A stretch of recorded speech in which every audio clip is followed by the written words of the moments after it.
Welcome to trend TV. Indian team ఇలా ఆడితే WTC పరిస్థితి ఏంటి? ఇండియా సౌత్ ఆఫ్రికాతో ఆడిన మొదటి టెస్ట్ మ్యాచ్ లో దారుణమైన ఓటమిని చవిచేసింది. ముఖ్యంగా ఈ మ్యాచ్ లో మన బ్యాట్స్మెన్స్ అందరూ ఫెయిల్ అవ్వడమే దీనికి కారణమంటూ చాలా మంది వాళ్ళ అభిప్రాయాన్ని తెలియజేస్తున్నారు. నిజానికి ఈ మ్యాచ్ లో కనుక ఇండియన్ టీం విజయం సాధించినట్లయితే సరికొత్త రికార్డును క్రియేట్ చేసేది అంటూ పలువురు క్రికెట్లు సైతం వాళ్ళ అభిప్రాయాన్ని తెలియజేస్తున్నారు. ముఖ్యంగా సౌత్ ఆఫ్రికా గడ్డ మీద ఇండియన్ టీం సౌత్ ఆఫ్రికాని ఓడించింది అంటే అది చాలా గర్వంగా ఉండేది.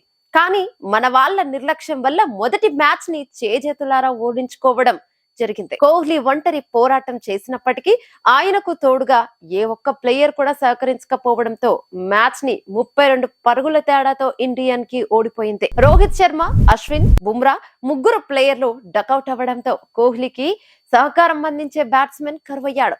రాహుల్, శ్రేయస్ అయ్యర్ లాంటి ప్లేయర్లు కూడా చాలా తొందరగా అవుట్ అయ్యారు. అలాగే ఇండియన్ టీం ఓటమికి ప్రధాన కారణం అయ్యారు. మొదటి ఇన్నింగ్స్ లో సెంచరీ చేసిన రాహుల్ సెకండ్ ఇన్నింగ్స్ లో 4 పరుగులు మాత్రమే చేసి అవుట్ అవ్వడంతో ఇండియన్ టీం ని ఓటమి నుంచి తప్పించుకోలేకపోయారు. ఇక ఈ సెకండ్ ఇన్నింగ్స్ లో సౌత్ ఆఫ్రికన్ బౌలర్లు అయిన బర్గర్ 4, జాన్సన్ 3, రబాడా 2 వికెట్లు తీశారు. ఇండియన్ టీం ఇంత వరస్ట్ పర్ఫార్మెన్స్ ఇచ్చి ఇంత భారీ ఓటమికి దారి తీయడంతో ఇండియన్ టీం పరిస్థితి ఇలా అయిపోయింది అంటూ సోషల్ మీడియాలో ఇండియన్ టీం అభిమానులందరూ భారీ ఎత్తున విమర్శలు చేస్తున్నారు.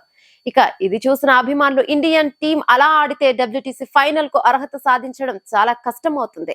ఇక ఇప్పటికీ 2 సార్లు డబ్ల్యూటీసీ ఫైనల్ కు వెళ్లి ఇండియన్ టీం రన్నర్ అప్ గా నిలిచింది.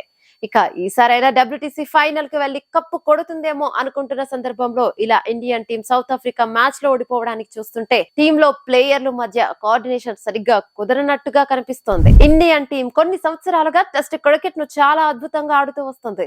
కానీ ఆఫ్రికా మీద ఓడిపోయి ఒకసారి మన లోపాలని మనం వెతికి తీసినట్టుగా ఇస్తోంది. అప్పుడప్పుడు ఇలా ఓటమి కూడా మనకి నేర్పిస్తుంది అంటూ సోషల్ మీడియాలో కొంతమంది కామెంట్ చేస్తున్నారు.